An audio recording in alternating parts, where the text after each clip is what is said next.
నందమూరి బాలకృష్ణ హీరోగా బాబీ దర్శకత్వంలో తెరకెక్కిన లేటెస్ట్ ఫిల్మ్ డాకు మహారాజ్ సంక్రాంతి కానుకగా జనవరి 12న ఈ సినిమా రిలీజ్ కానుంది. ఇప్పటికే ప్రమోషన్ స్టార్ట్ చేసిన మేకర్స్ రీసెంట్గా అమెరికాలో గ్రాండ్ ఈవెంట్ నిర్వహించారు. ఇప్పుడు ఏపీలో భారీ ఎత్తున ప్రీ రిలీజ్ ఈవెంట్ నిర్వహణకు రంగం సిద్ధం చేస్తున్నారు. జనవరి 9న ఏపీలోని అనంతపురం వేదికగా ప్రీ రిలీజ్ ఈవెంట్ ఘనంగా జరపనున్నట్లు చిత్ర యూనిట్ అధికారికంగా వెల్లడించింది. నగర పరిధిలోని శ్రీనగర్ కాలనీ అయ్యప్ప స్వామి దేవాలయం సమీపంలో సాయంత్రం 5 గంటలకు ఈ కార్యక్రమం జరగనుంది. ఇప్పటికే అందుకు సంబంధించిన ఏర్పాట్లు జరుగుతున్నాయి. ఇక ఈ ఈవెంట్ కు గెస్ట్ గా ఏపీ మంత్రి బాలకృష్ణ అల్లుడు నారా లోకేష్ వస్తున్నట్లు చిత్ర బృందం తెలిపింది. దీంతో బాలయ్య అభిమానులు ఫుల్ ఖుషి అవుతున్నారు. ఇప్పటికే రిలీజ్ అయిన డాకు మహారాజ్ సాంగ్స్ ట్రైలర్ కు అదిరిపోయే రెస్పాన్స్ రాగా హ్యాట్రిక్ హిట్ కొట్టి జోరు మీదున్న బాలయ్య ఖాతాలో మరో హిట్ కూడా పడడం పక్కా అని అంటున్నారు.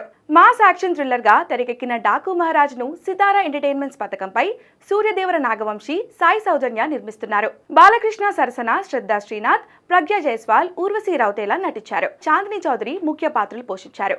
ఈ సినిమాలో బాలయ్య ఇప్పటి వరకు చేయని సరికొత్త పాత్రలో కనిపించనున్నట్లుగా చిత్ర యూనిట్ చెబుతుంది.